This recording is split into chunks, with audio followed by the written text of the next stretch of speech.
Então, na reunião de hoje, que tem como tema Eurípides passando o Espiritismo, reunião do dia 23 de 3 de 2025, é uma reunião especial.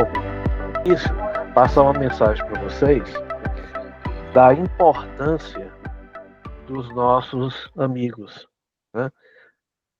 Hoje eu posso dizer para vocês, do fundo do meu coração, um milagre aconteceu hoje, ok? Você vai dizer, como assim milagre? O Espiritismo não tem nada a ver com milagre. Nós devemos ter uma fé profunda em Deus, porque Ele age de formas que nós desconhecemos, né? Bem interessante. Então, hoje aconteceu algo que vai se repercutir nos nossos futuros, né? E eu agradeço a todos que estão no grupo, não só os que estão aqui no plano físico, mas aqueles que vêm nos visitar nos domingos, né? No plano espiritual. Então, no, no dia de hoje, vamos, sem nenhum pieguismo a ideias religiosas, né? Mas vamos nos limpar da melhor forma possível. E se qualquer dificuldade nós tivermos, ou estamos tendo, vamos fazer o possível para eliminá-las, porque elas serão eliminadas, né? O que eu quero dizer é bem simples. Aconteceu algo hoje pela manhã e era algo que poderia, era muito difícil de acontecer. Para mim é um milagre. E eu atribuo esse milagre, entre aspas, né, à ajuda espiritual a Deus e a cada um de vocês. E eu sei que isso vai ser transmitido de uma forma em fluidos para nós no dia de hoje. É isso que basicamente eu gostaria de dizer. Foi um educador, ele foi farmacista, ele foi político e ele foi médium. Mas era um médium diferente. Sim, um médium espírita. Mas mais do que isso, a mediunidade, o que esse homem fez é fantástico. A história dele é bem interessante. Vamos para o primeiro slide.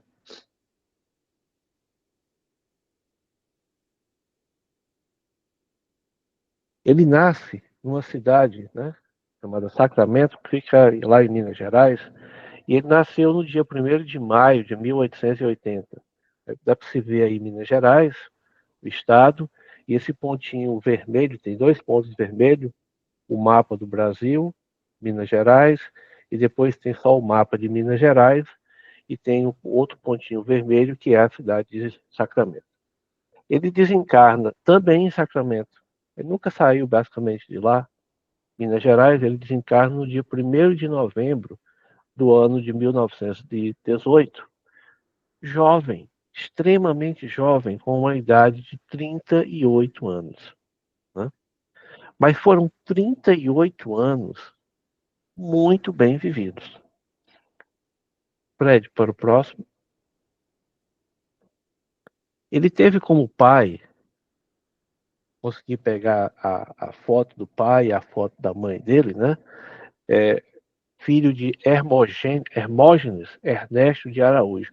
Agora, imagina o nome, é Hermógenes. O pessoal não conseguia pronunciar muito direito, chamava ele disso, daquilo outro, até que deram um apelido, Mojico. Então, o pai dele, o senhor Hermógenes Ernesto de Araújo, mais conhecido como Mojico, né? Que basicamente nasceu em 1855 e desencarna em 1924. E a mãe dele, Jerônima Pereira de Almeida, que era conhecida como a Dona Meca, né? Que nasceu em 1859 e desencarna em 1952. Os pais eram extremamente católicos, a família dele é católica. E eles tiveram uma prole de 15 filhos, né? Então, imagina, né? Naquela época, 15 filhos era uma coisa assim. Eu tento imaginar hoje uma família com 15 crianças correndo ali daquele corredor, devia ser um negócio assim fantástico. Para o próximo, nós temos aí a árvore genealógica da família. Não dá para ver muito bem, mas aí eu vou tentar fazer o seguinte: aqui na parte de cima nós temos os pais, o pai e a mãe, e na ordem cronológica os irmãos. Então, o primeiro filho do casal foi a Maria Neomívia Araújo. Logo depois tem o Eulógio Natal, e o Eurípides Barçanufo era o filho número 3, era o terceiro. E aí tiveram os outros mais, foram 15 no total. O Eurípides, ele era muito franzino, né? As características físicas que se pode observar dele, ele era uma criança muito franzina, muito quietinha, muito na dele, né? Estudioso, mas eles eram de uma família pobre. Sustentar 15 e poucas não é fácil, né? Então, aí tem todos os irmãos, irmãs, depois do Eurípides. Uma coisa que eu achei interessante é o sobrenome, mas eu acredito que aí está o sobrenome daqueles que se casaram, né? E aí muda um pouco o sobrenome. Mas o próprio Eurípides, com o sobrenome Barçanufo, você não vê no sobrenome do pai ou da mãe o Barçanufo. Eu tentei verificar. Consegui essa informação num site americano que tem a maioria das famílias, né, em árvore genealógica. Eu tentei observar em 3 diferentes sites e essa era a que estava com mais correta, né, a informação mais correta. Então ele teve todos esses irmãos.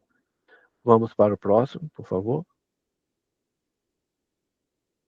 Ele começou a estudar, os seus primeiros estudos ocorreram numa escola primária do senhor Joaquim Vaz de Melo Júnior, conhecido como Taitinho.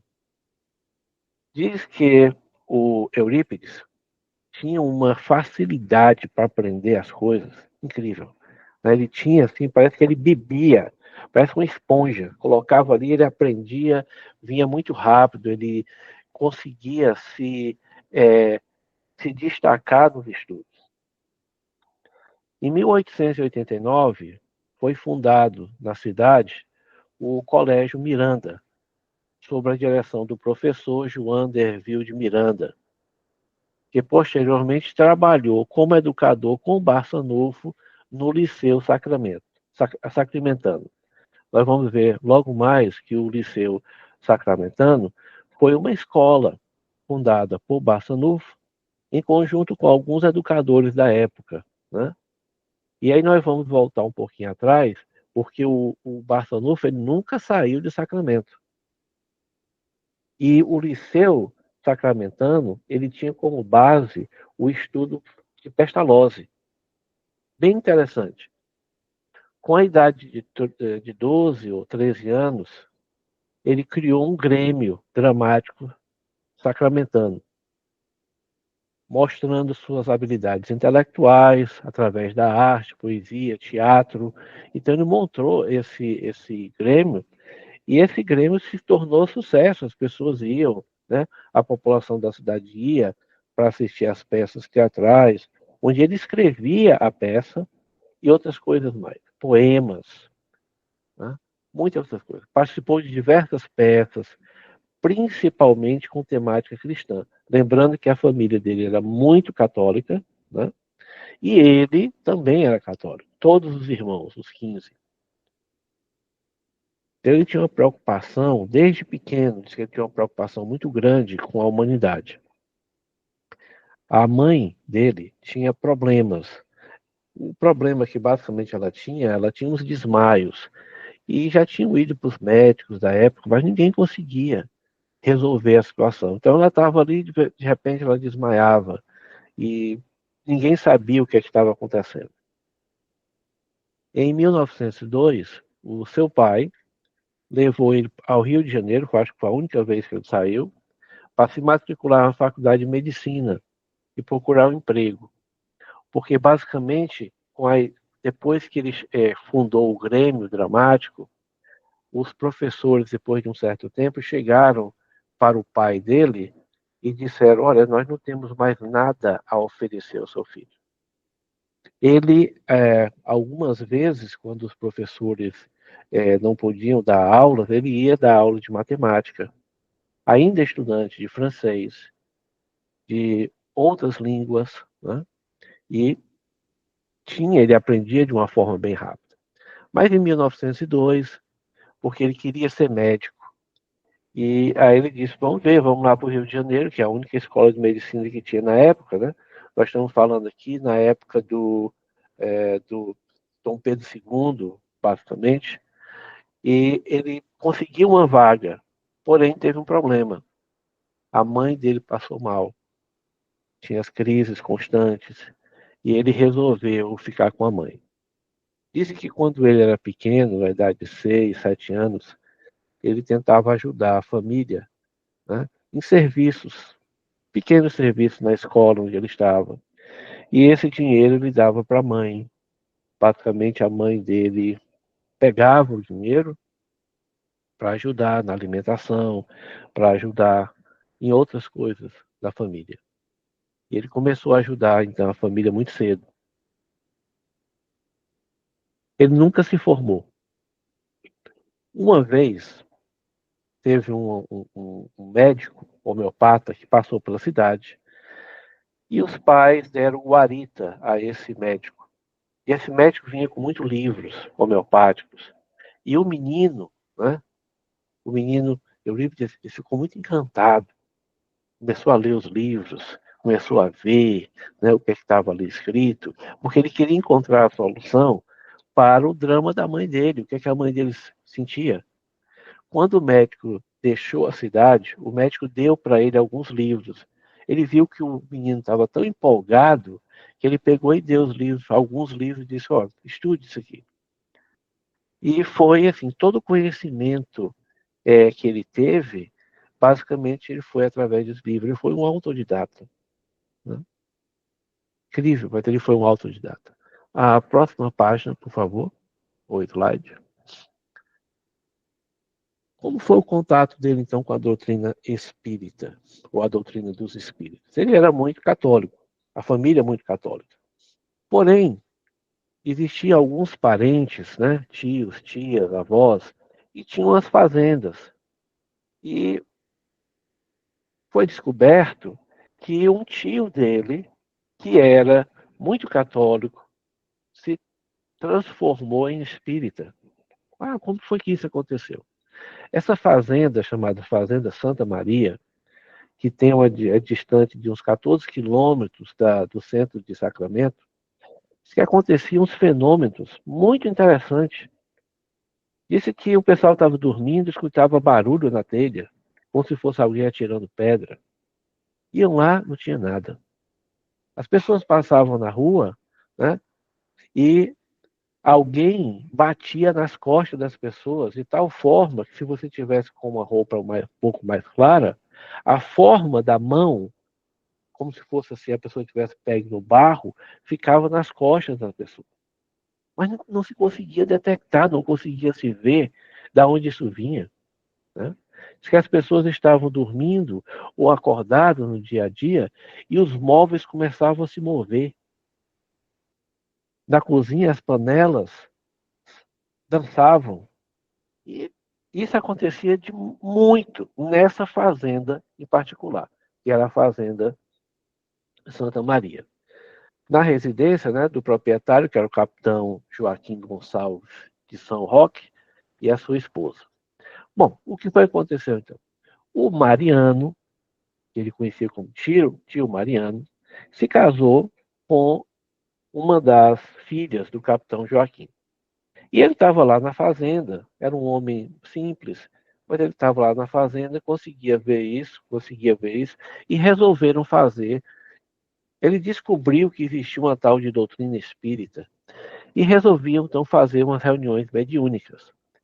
Nessa reunião mediúnica, até aí o Eurípides não tinha conhecimento disso, Nessas reuniões mediúnicas, eles ficaram descobrindo que tinha a maioria das pessoas que trabalhavam nessa fazenda eram médiums, médiums de efeitos físicos, e tinham que ser educados. Então, tinha o Mariano da Cunha Júnior, conhecido como Senhor Mariano, parece que todo mundo tinha apelido lá, né? O Senhor Mariano, foi quem apresentou Eurípides ao Espiritismo no ano de 1903. Então, no ano de 1903, ele apresentou isso ao Eurípides. O Eurípides, muito ligado à doutrina católica, na época, os padres não gostavam que as pessoas lessem a Bíblia, mas foi dado ao Eurípides, porque ele participava da igreja, uma Bíblia. E disse que ele muito questionava, ele lia, ia conversar com o padre, conversava com o padre, e o padre não conseguia tirar as dúvidas que o Eurípides tinha. Quando ele descobriu que o tio dele, que é o tio Mariano, né, se metia com essas coisas de espiritismo, que é a coisa do demônio para ele, aquela coisa todinha, ele tentou convencer o tio para desistir dessas coisas. E um dia, o tio Mariano ia passar pela cidade e ia ficar hospedado na casa dos pais do Eurípides. O Eurípides então pede à sua mãe que faça a cama ou bote uma rede lá para o tio dele no mesmo quarto que eles vão dormir. E disse que teve uma conversa, assim, foi uma conversa muito longa dos dois. O Eurípides, que era um menino assim muito esforçado, muito inteligente, e o tio dele, que era um homem da roça, basicamente, né? Até o momento que o tio chegou e disse: Olha, eu não tenho como provar para você que isso existe. A minha capacidade intelectual é muito pequena. Mas eu sei que existe. É diferente da sua. Eu vou te dar uma coisa. O tio, nessa noite, entregou um livro, que é um livro do Leon Denis, chamado Depois da Morte, que eu acredito que a maioria daqui já leu, ou se não leu, pelo menos conhece, né? Já ouviu falar Depois da Morte. Diz que o Eurípides pegou o livro, leu, ele não dormiu. O tio dele disse que acordou algumas vezes na noite e estava lá o menino lá com aquela lamparina, né, porque não tinha energia elétrica, e leu o livro todinho. Depois desse livro, a coisa mudou. Depois desse livro, a coisa mudou. Mudou como? Porque ele ficou com dúvidas e ele foi, então, conversava com o tio, conversava com outras pessoas, conversava com o padre, né, que era muito amigo dele. Ele já estava um pouco mudado. Então, durante a sua primeira sessão na Fazenda Santa Maria, primeira vez que ele foi a uma reunião espírita, ele chegou e fez uma pergunta mental. Ele disse: Eu vou saber agora se essa coisa é séria ou não. Então, ele fez essa pergunta como se estivesse perguntando a Deus. Ele disse: Deus, eu tenho uma dúvida muito grande sobre as bem-aventuranças. Eu já conversei com os padres, eles não me dão assim. Conversei com outras pessoas. Eu só acredito que esse negócio é de Deus se você me fizer acreditar nessa reunião de hoje, me der bons argumentos sobre as bem-aventuranças que está na Bíblia. Ok. Aí o que foi que aconteceu? Ele vai a essa reunião na Santa Maria, na fazenda, que fica a 14 quilômetros da cidade, e nessa noite, um senhor chamado Aristides, que era analfabeto. Depois que o tio dele faz a prece, né, o Aristides, que era um funcionário basicamente da fazenda, analfabeto, se levantou e começou a falar sobre justamente o que o Eurípides tinha pedido ou tinha colocado mentalmente. Diz que a partir desse dia o Eurípides decidiu a renunciar, né, a o que ele tinha, o que ele acreditava como sendo correto, e decidiu estudar a doutrina dos espíritos. Então ele foi, estudou bastante. Foi nessa própria fazenda que ele participou de várias reuniões. Foi aí que ele teve contato com o mentor espiritual dele, através de duas mensagens.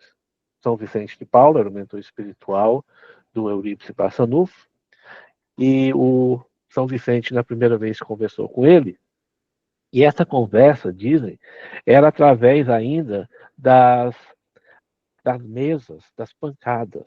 Agora imagine, né? Aquelas pancadinhas, pá, pá, uma letra, duas letras. Durava um tempo danado para tirar uma mensagem dali. Bom, na primeira mensagem, o São Vicente de Paula explica a importância do Eurípides, que ele deveria se dedicar aos estudos e que ele nunca estudasse nada sobre a Fundação São Vicente de Paula, criada por próprio São Vicente de Paula. Basicamente, ele disse assim: olha, não vá atrás, porque isso não vai te engrandecer. Vai estudar outras coisas. E teve uma outra reunião mediúnica que ele apareceu, e antes do desencarne do Eurípides, ele é levado a um plano espiritual, e lá no plano espiritual ele recebe uma mensagem. Na mensagem basicamente diz que daqui a algum certo tempo curto ele retornaria à pátria espiritual. Próximo slide, por favor.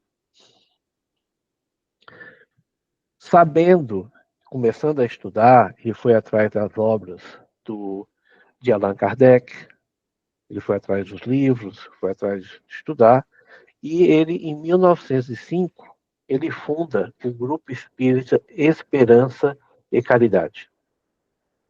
Como ele tinha uma vida difícil, com o apoio, então, de amigos e irmãos, eram 14, né, quando ele era 15, eles realizando, né, atividades doutrinárias e sociais, eles criaram, então, o Grupo Espírita Esperança e Caridade, na cidade de Sacramento.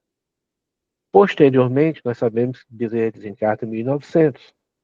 Em 1905, sobre a orientação do espírito Bezerra de Menezes, ele pede a Eurípides que funde a farmácia espírita Esperança e Caridade, onde o Bezerra de Menezes daria,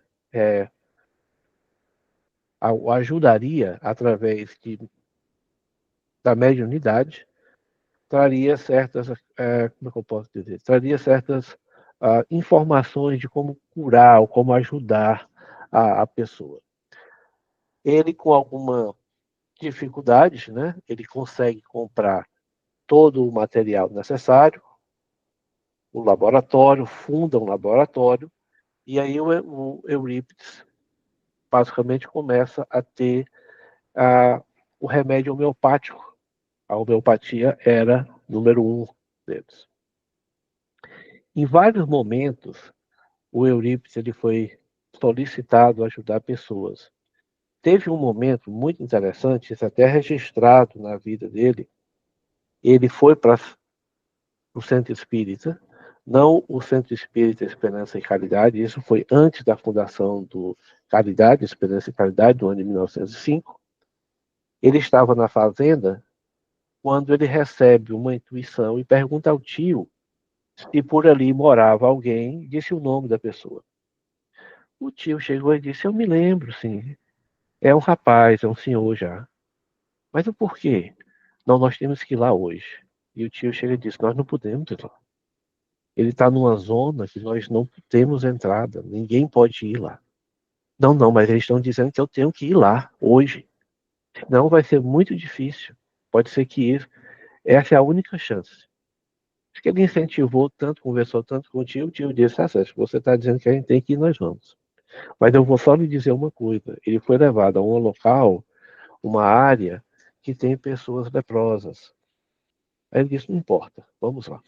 Então eles foram com alguns medicamentos, e quando ele entrou, viu essa pessoa, esse senhor, ele aplicou, né, as pomadas homeopáticas, aplicou passes, fez preces, e em um momento ele deu um beijo na testa dessa pessoa.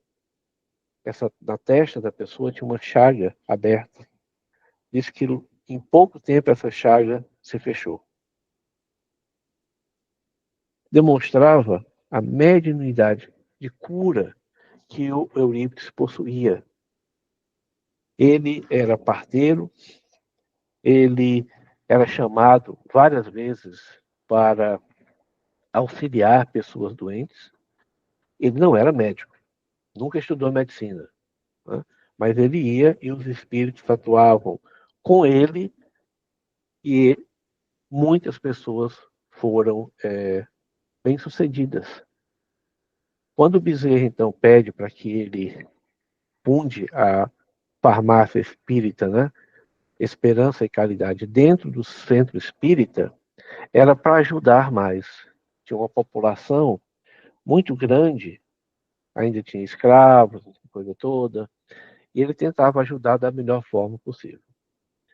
No próximo slide, que é o slide número 8, depois de um certo tempo, em 1905, ele funda o Centro Espírita. Em 1907, foi fundado pelo Eurípides Barçanufo o colégio que nós hoje conhecemos como Colégio Allan Kardec. Mas, na verdade, o colégio já tinha sido fundado em 1902. Só que em 1902, o colégio era chamado de Liceu Sacramento.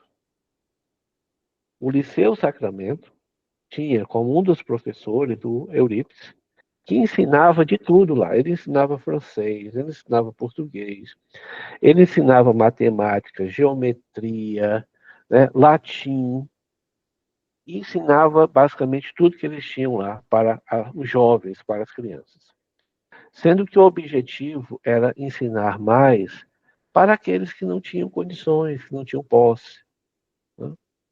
E ajudar da melhor forma possível, não só a criança, mas a família também. Tem casos tão interessantes do Eurípides na escola, todo mundo já conhecia. Então, com os alunos já eram orientados, dizendo assim, olha, se o Eurípides, se o professor Eurípides estiver assim, dando aula e ele parar e curvar a cabeça, se preocupe, não se preocupe. É algo que está acontecendo.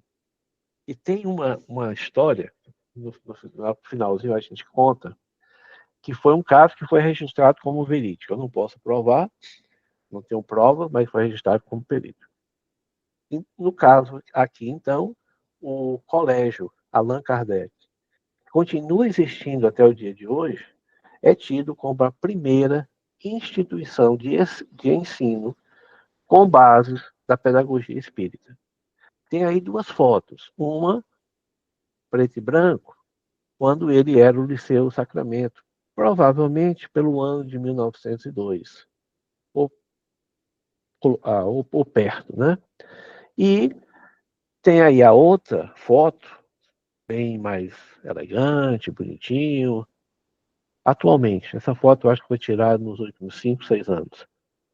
Agora, o colégio Allan Kardec, que continua existindo, né? Continua existindo.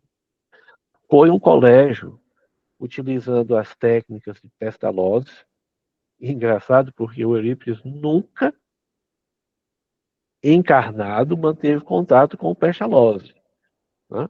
Mas como ele tinha vários desdobramentos, né? Isso fazia com que ele, em muitas aulas, parasse a aula, entrasse em desdobramento, e quando ele voltava, ele dizia, mas vocês sabiam, para os alunos, eu estive na França há pouco tempo atrás. Eu estive com fulano, beltrano, cicrano, que eles estavam assinando uma declaração. E depois de alguns dias aparecia nos jornais da época, dizendo justamente o que o Eurípides estava colocando. Então, o Eurípides estava o corpo em Sacramento, mas o espírito era levado para outras partes do mundo, onde ele observava o que estava acontecendo. Aconteceu algo bem interessante. Antes do colégio, antes de mudar de nome para o colégio Allan Kardec, o Eurípides já era espírita, e ele estava sofrendo bastante. Nessa época, o Eurípides ele tinha o Centro Espírita, tinha a farmácia, tinha a Gazeta, tinha um jornal que era, basicamente, era o responsável pelo jornal. Tinha os trabalhos, ele era político também, ele ajudava na parte dos políticos. Então, ele tinha várias funções. Mas ele estava sendo muito massacrado pela igreja e por algumas pessoas, e ele estava com vontade de fechar a escola, justamente o Liceu Sacramento. Ele recebe uma mensagem. Eu não coloquei toda a mensagem aqui, mas no final da mensagem diz assim: não fechem as portas da escola. Retire a placa com a denominação Liceu Sacramentano, que é um lampejo de orgulho humano. Em vez disso, coloque o nome Colégio Allan Kardec. Ensine o evangelho do meu filho às quartas-feiras e inicie um curso de astronomia. Eu cobrirei a escola Allan Kardec com o manto do meu amor. É uma mensagem de Maria, mãe de Jesus. Né? Ou o Espírito se dizia mãe de Jesus. Foi daí que ele resolveu, então, trocar o nome. E depois disso, ele continuou a vida dele. Né? Tinha alunos que podiam pagar, tinha alunos que não podiam pagar, e ele continuava.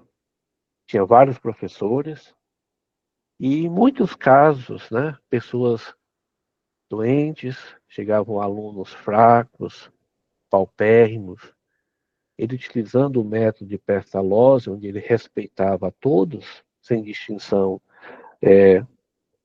da classe social, do conhecimento, e ele deixava que cada aluno tivesse o seu próprio tempo no processo de aprendizado.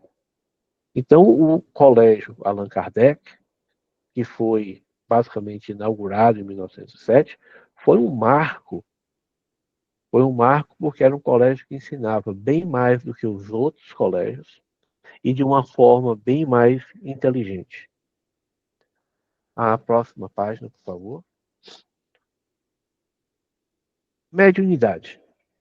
Ele, o Eurípides, descobre que tinha mediunidade. Na verdade, ele tinha muita mediunidade, vários tipos de mediunidade.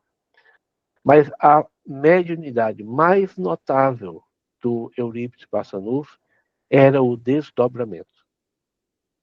E quando eu digo desdobramento, porque muitas vezes a pessoa que tem esse tipo de mediunidade, ela é mais fácil atuar no período noturno. Mas o Eurípides não. Era de manhã, de tarde, de noite, não tinha essa coisa. O que ele estava fazendo, chegou o momento, ele tinha que fazer alguma coisa, ele foi fazer alguma coisa. Esse fato aí é um fato que foi narrado e tem nos registros. Que durante um parto, né, durante um parto em transe, ele estava na sala de aula do Colégio Allan Kardec, já na época, e informou aos alunos sobre a chegada do marido. Disse que ele estava na sala de aula, ele entra em desdobramento, os alunos esperam, porque não tinha nada o que fazer, tinha que esperar, e logo depois, quando ele volta do transe, ele chega e diz: olha, vocês vão ver que alguém vai bater na porta, vai me procurar pela minha pessoa, vai dizer que a esposa dele está tendo uma criança e que o parto está muito complexo, está muito difícil. Eu só quero dizer para vocês que eu já fui lá e a criança já nasceu. Eu fiz o parto. Então ele não só se desdobrou, mas ele se materializou no local que ele estava, né, por onde ele foi. Então, e aconteceu, disse que foi alguns minutos depois, chega um senhor, bate na porta, é levado até a sala onde o Eurípides estava, dando a aula dele, e o senhor diz: você tem que vir comigo, minha esposa está precisando de você, a situação está muito complicada, a parteira não está conseguindo resolver a situação e estão te chamando. Aí ele chegou e disse: não, se acalme, já está tudo bem, o menino já nasceu. Ele disse: como é que você sabe? Porque só tem uma estrada. Eu passei pela estrada, você não passou por mim, você está mentindo. Então ele achou que o Eurípides estava mentindo. Aí o que acontece? O Eurípides disse: eu tenho que ir com você, então você não acredita. Quando ele chega, a esposa chegou e disse: mas senhor Eurípides, o senhor veio de novo aqui. Não precisava, tá tudo bem. O coitado do esposo não deve ter entendido nada, né? Eu acredito que muitas pessoas talvez não tenham entendido nada, mas ele, Eurípides Barçanufo, quando estava dando a aula, recebeu a mensagem que tinha que ir à casa dessa senhora, se desdobrou, se materializou na casa da pessoa, fez o parto, retorna ao corpo, continua a dar sua aula. Disse que isso era constante na vida do Eurípides Barçanufo. Receber reuniões, cartas, mensagens de espíritos, ver espíritos, conversar com espíritos, isso era comum para ele. Então ele sabia, né? Ele sabia do que estava acontecendo. Quando teve acontecimentos importantes da história, é narrado que Eurípides estava na sala de aula, parava, se curvava um pouco, e depois de alguns minutos ele chegava e dizia, como esse da França, que houve uma assinatura de um tratado muito importante na França, e ele chegou e disse, olha, eu estive com o... Eu estava lá na sala, tinha tantas outras pessoas, estava o fulano, Beltrano, Cicrano, eles falaram sobre isso, aquilo, outro, e eles anotavam. Vinha depois o jornal, comprovava-se o que o Eurípides Barçanufo tinha falado. Então ele tinha uma mediunidade fantástica de desdobramento e uma mediunidade de cura fenomenal. Muito, muito fenomenal. Eles tinham conversas, ele e o Bezerra de Menezes, espírito, tinham conversas à noite, né, sobre como melhorar a saúde das pessoas encarnadas. O que o Eurípides poderia fazer para ajudar mais o ser humano. Então, eles sempre estavam conversando.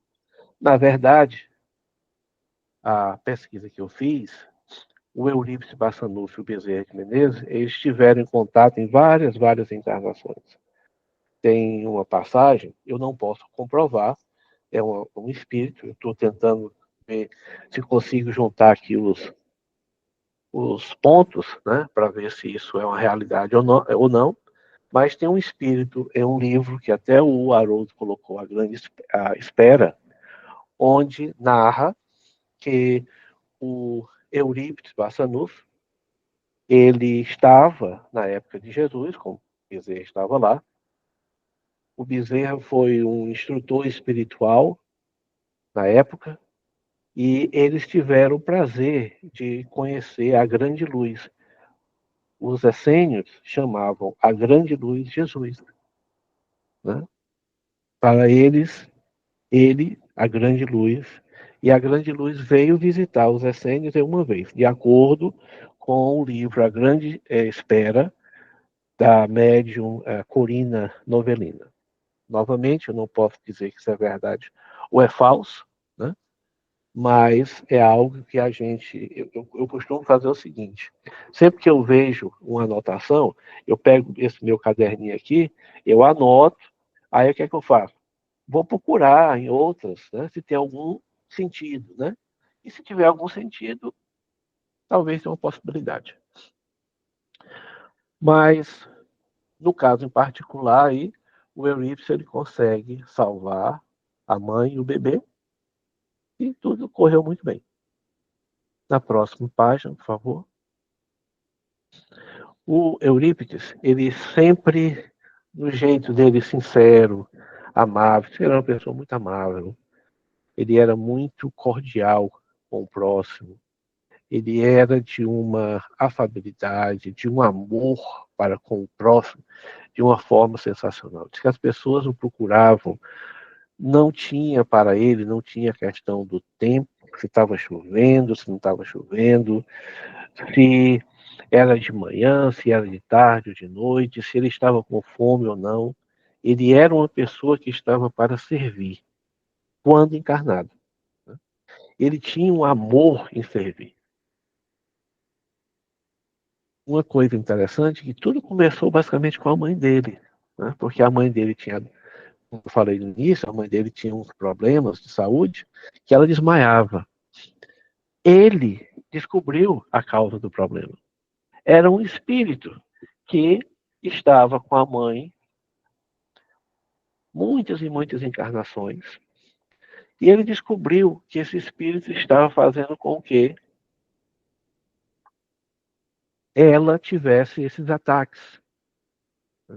Então ele conseguiu o que ele queria, que basicamente tudo se deu inicialmente para a cura da mãe. Mas ele conseguiu também curar muitas pessoas. Eurípides, ele foi um pescador de almas, né? Assim como os apóstolos, na época de Jesus, quando Jesus pede aos apóstolos para serem pescadores de almas, o Eurípides ele foi um pescador de almas. E melhor ainda, ele era um pescador de almas que não cobrava. Tem algumas frases dele que diz assim: irmãos, sede os vencedores da rotina escravizante. Em cada dia renasce a luz de uma nova vida. E com a morte, somente morrem as ilusões. O espírito deve ser conhecido por suas obras. É necessário viver e servir. É necessário viver, meus irmãos, e ser mais do que o pó. Essa frase ele disse em vida. A segunda foi foi no dia 11 de janeiro de 2010, é a parte final de uma mensagem na Federação Espírita do Estado de Mato Grosso, onde ele diz assim: entendamos, meus filhos, que este é o momento da nossa nova revelação. E será através das arenas silenciosas, dos coliseus invisíveis, que confiantes falaremos novamente pela conduta e somente pela conduta a voz eterna. Ave Cristo. Aqueles que te amam dão a vida por ti. Essa foi uma das mensagens da Federação Espírita na reunião que teve no dia 11 de janeiro. O, o Eurípides ele teve uma vida curta, como eu coloquei. Né? Fisicamente foi uma vida muito curta. Ele desencarna muito cedo. Alguns dias antes dele desencarnar, ele estava em casa, dormindo, e ele foi levado em desdobramento a algumas regiões, né, do plano espiritual. Então ele passava, observava, ia cada vez chegando mais locais lindos, como ele mesmo descreve, e ele escuta uma voz, chega e diz assim: agora você para. Aí ele disse: mas por que eu tenho que parar? Porque aqui só é para você aprender uma coisa. Você logo estará de volta conosco. E logo depois, alguns dias depois, ele desencarna. Teve a gripe espanhola, porque o espírito, que era o mentor espiritual dele, chegou e disse: a sua missão terminou. Você tem que retornar. Se nós pararmos, eu, eu paro assim para ver, né, as personalidades que de forma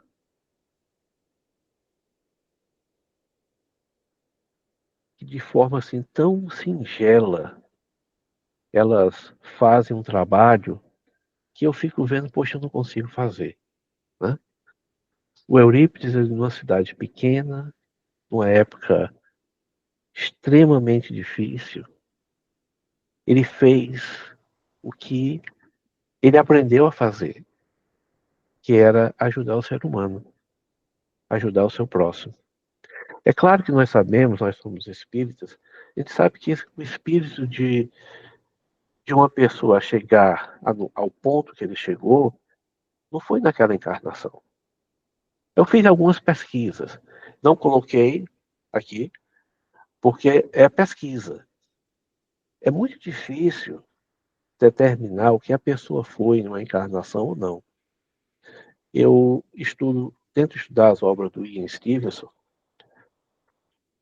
e é complexo quando você está num trabalho científico, vamos dizer assim, determinar que aquela pessoa, aquela criança, aquele jovem, aquele adolescente ou aquele adulto foi a encarnação de fulano e tal dos anzóis, né? Mas o Ian Stevenson, no meu ponto de vista, ele conseguiu criar métodos, e os métodos, se forem seguidos à risca, eles chegam a dizer que, olha, existe uma grande possibilidade. Agora, como é que se faz isso com entidades de 100, 200 anos? É difícil, é complexo. Eu recordo que algumas semanas atrás eu coloquei no WhatsApp sobre as pesquisas que são realizadas por espíritas brasileiros, né? Entre eles o Hermínio Corrêa de Miranda, que foi fantástico. Aquele homem foi fantástico porque ele fez as suas pesquisas. Eu não estou dizendo que é verdade ou que é falso, eu estou dizendo que ele fez a pesquisa dele. Né? Cabe a nós tentarmos também pesquisar um pouco mais. O que eu pude observar nos, nas nos meus estudos, seguindo passos de que o espírito A disse, de que o espírito B disse, me parece que uma das primeiras encarnações que nós podemos talvez dizer como verdadeira do espírito do Barçanufo foi na época de Jesus. Ele já tinha encarnações passadas, mas eu acredito que a personalidade de Marcos, né, que era de origem patrícia, encaixa-se no Barçanufo. O Marcos, ele sai, basicamente, e vai morar com os é, essênios. E quando ele vai morar com os essênios, é aí que o menino Marcos encontra a grande luz, Jesus, de acordo, novamente, com, com a Corina, que escreveu, né, que foi a médium da grande esfera. Não posso provar, mas também não posso dizer que não existe. Uma outra possibilidade, que ele teve várias encarnações, foi Inácio de Antioquia. Né? No perfil psicológico dos dois, parece que é muito parecido. Todos esses, eles tinham uma busca, eles tinham uma dedicação para o próximo muito grande. Né? Então, eu coloco aí como possibilidade, não, ninguém pode dizer que é ou não. Outro era o Johann Caspar Lavatar, que foi da época de 1741 a 1801. Provavelmente ele foi uma das encarnações também do Eurípides, mais recente. E, finalmente, a encarnação como Eurípides Barçanufo. O espírito Humberto de Campos, através da psicografia do Franciscano Xavier, nosso querido Chico Xavier, nos mostra uma passagem muito bonita, que é a passagem que o Eurípides Barçanufo estava encarnado na Terra, e ele então se desdobra. Ele se desdobra é levado a um campo muito parecido com aqueles campos onde Jesus esteve. E ele vê de longe uma figura de um homem, e ele chega próximo e descobre que é Jesus. E ele descobre que Jesus está vertendo lágrimas. Né? E ele assim, por que choras? Né? Oh, Senhor, meu mestre, por que choras?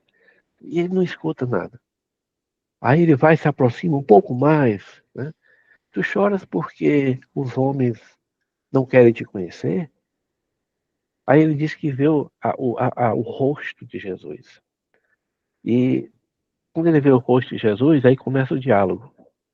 Ah, tu choras porque eles não te conhecem. Aí Jesus começa a dizer: não, meu filho, eu não choro porque eles não me conhecem. Eu choro é por aqueles que me conhecem e não seguem os meus passos. E várias outras.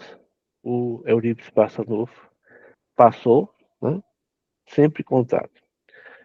Ah, o que eu acho mais interessante na vida desse homem é as dificuldades que ele teve, como muitos outros. Allan Kardec.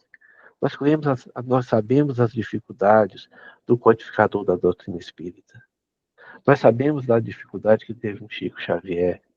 Nós sabemos das dificuldades que teve tantos outros, né?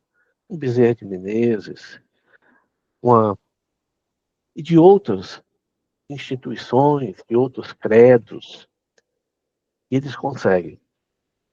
No início da nossa conversa hoje, eu disse que eu queria agradecer a Deus, porque milagres acontecem. Milagres acontecem. O Eurípides, ele fez milagres. Não milagres como nós entendemos, né? Mas o milagre que ele fez é de fazer com que o coração de uma pessoa doente possa ter a esperança de um dia melhorar. E eu acho que esse é o ponto principal da doutrina espírita, é a esperança. A Janaína, ela no início estava falando sobre a mãe dela, a sua fala, Janaína, é esperança.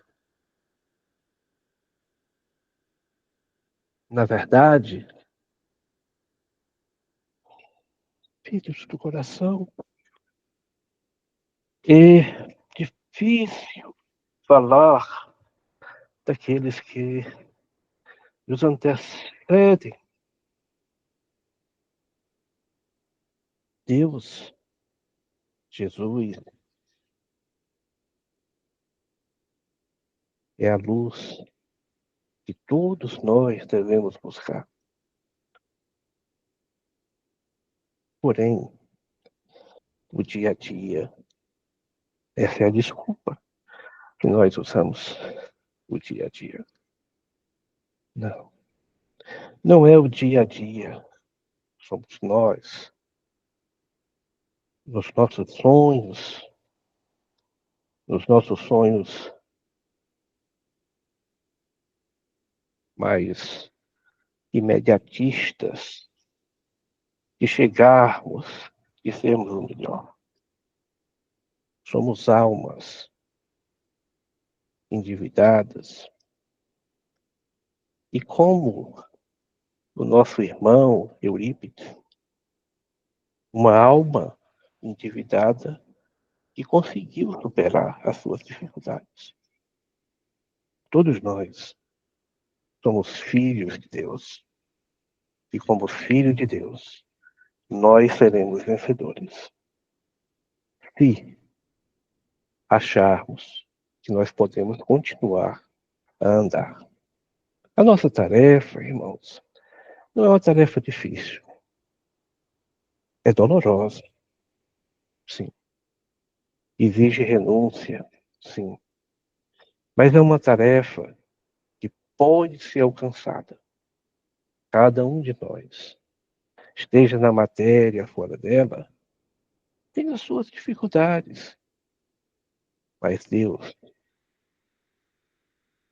e o nosso governador, Jesus, o nosso irmão maior, ele olha por nós. Filhos, se a dor te bate, não tenha, não temas, não temas. Vós ou nós nos dizemos espíritas, pois o sejamos. No dia de hoje, agradecemos o ar que respiramos, o alimento que vem à nossa mesa, o material e o espiritual, as oportunidades, porque são elas que vão fazer com que possamos crescer. E sim, como Jesus disse, unidos com um pensamento, nós seremos vencedores. A doutrina que veio para iluminar as almas, as mentes doentias, ela está conosco, estará conosco e viverá conosco até o dia, irmãos, em que nós devemos partir e ir para algo melhor. Mas aproveitemos. A terra não é um lodo. A terra é uma libertação dos amigos espíritas deste grupo. Fiquemos em paz.